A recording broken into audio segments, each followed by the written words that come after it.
Baik, masuklah kita pada pembahasan tetangga adalah saudara. Kita baca ayatnya, wa'budullaha wa la tusyriku bihi syai'a wa bil walidaini ihsana wa bidil qurba wal yatama wal masakin wal jari dzil qurba wal jaril junubi was sahibi bil jambi wa ibnis sabil wa ma malakat aymanukum, dan seterusnya.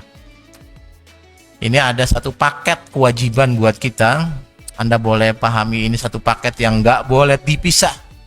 Berarti kalau Anda merasa hamba Allah, semuanya harus terpenuhi, nggak boleh dipisah-pisah. Yang kedua, bisa Anda pahami juga berdasarkan urutan yang paling penting sampai yang tidak terlalu penting. Atau Anda pahami semuanya penting, terserah. Mau Anda pahami yang versi A, B, C, atau versi yang lain, nanti kita dapati bahwa tetangga itu adalah orang yang harus kita hormati, kita bantu, kita sayangi. Kenapa?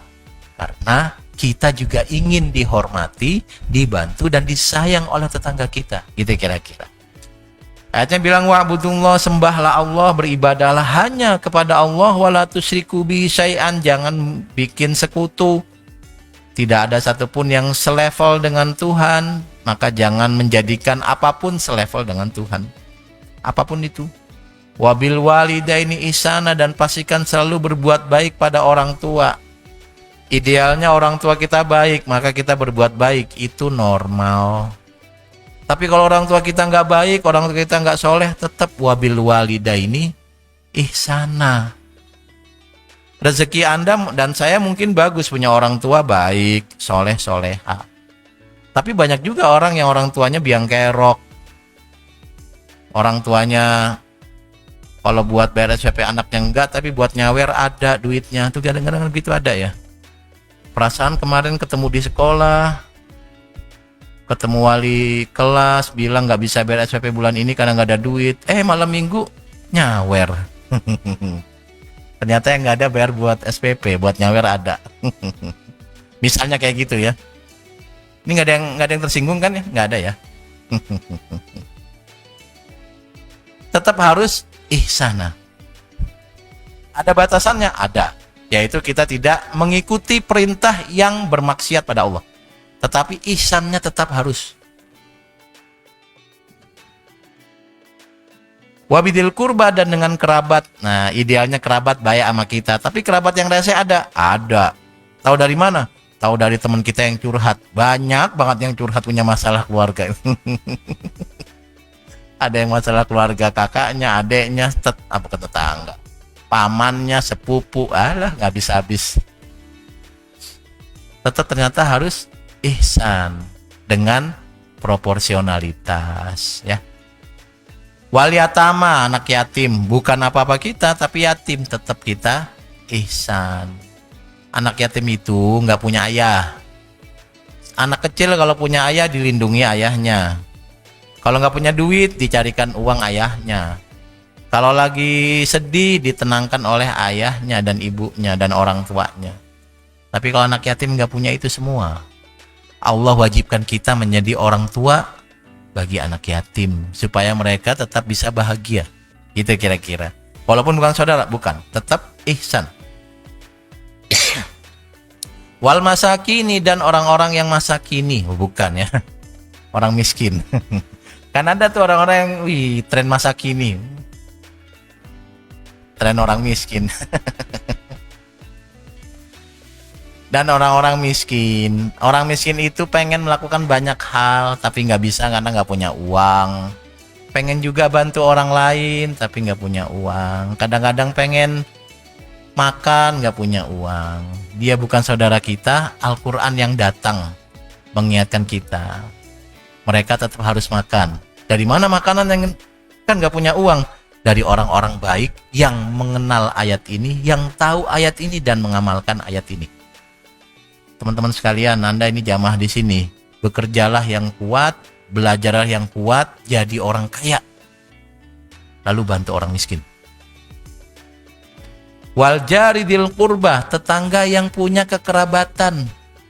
Ini banyak nih orang yang tinggal satu komplek sama saudara, banyak tuh. Wal jaril junubi, tetangga yang bukan saudara, banyak juga. Kenapa disebut sih?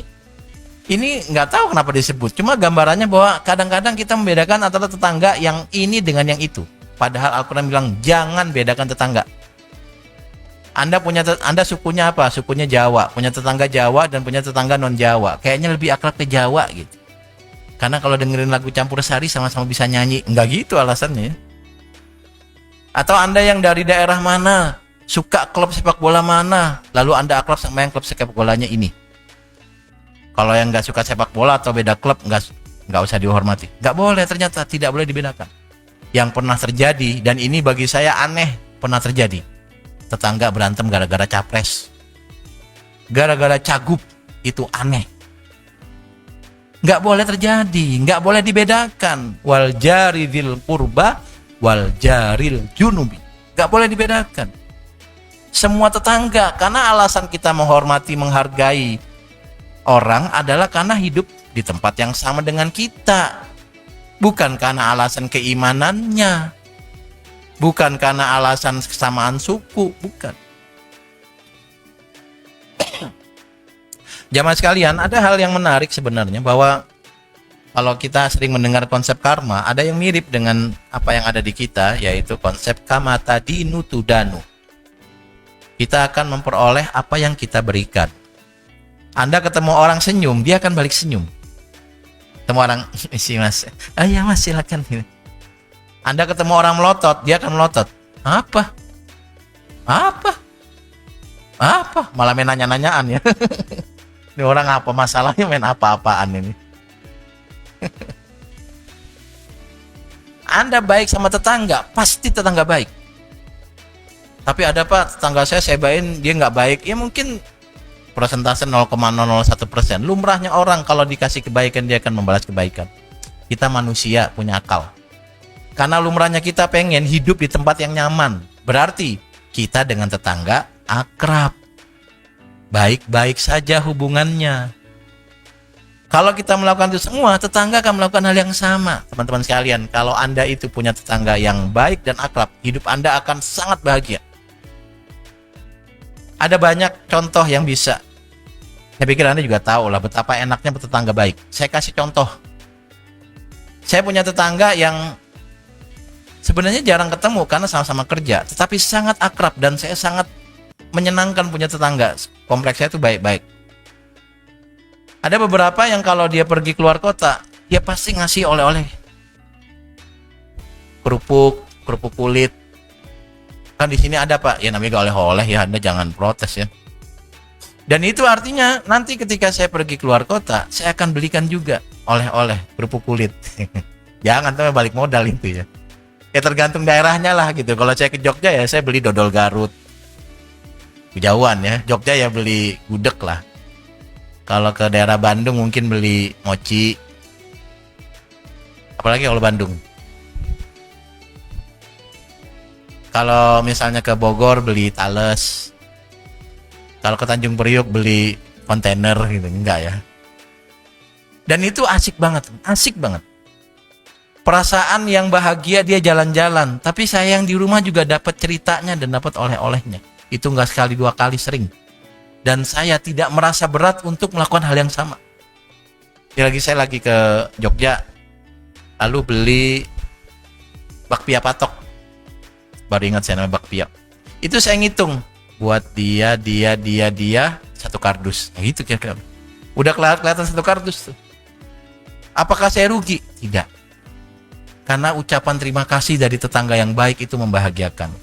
Dan percayalah tetangga juga akan melakukan hal yang sama. Jadi ketika Allah bilang, hadis ini bilang, ayat ini bilang berbuat baik pada tetangga, itu artinya berbuat baik untuk diri kita sendiri.